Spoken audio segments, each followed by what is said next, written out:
कौन ऐसन गुना मारे मालिन निमिया में पवली अरे पवली माई के गीतिया सुनाओ रे मलिनिया माई के गीतिया सुनाओ रे मलिनिया।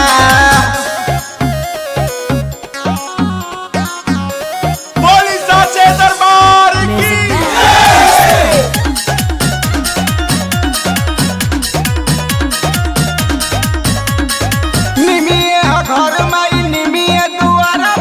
और हौल के फूल माई चढ़े तहरा हरवा कौन ऐसन गुण माई और हौल में पवलू चंपा चमेली के माई तू भूलवलू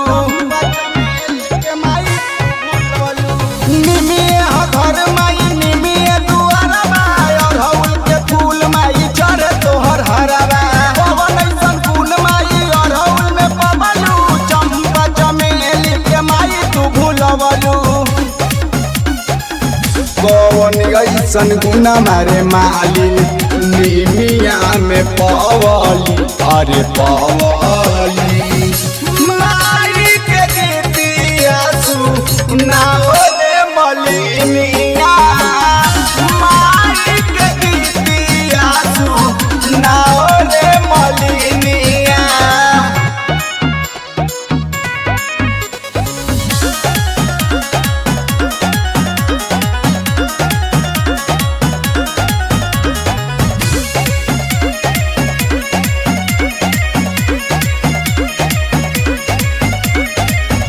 बात पूछे माई से लोहरी रसीला हमके बता दे मालिन माई के लीला मैया के महिमा गजबे निराली कहीं कहले दुर्गा कहीं माई काली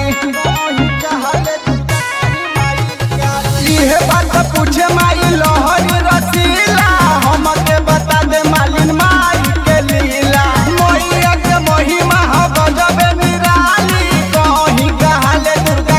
माई गाली कौन ऐसन गुना मारे मालिन निमिया में पवली अरे पवली माई के गीतिया सुनाओ रे मलिनिया।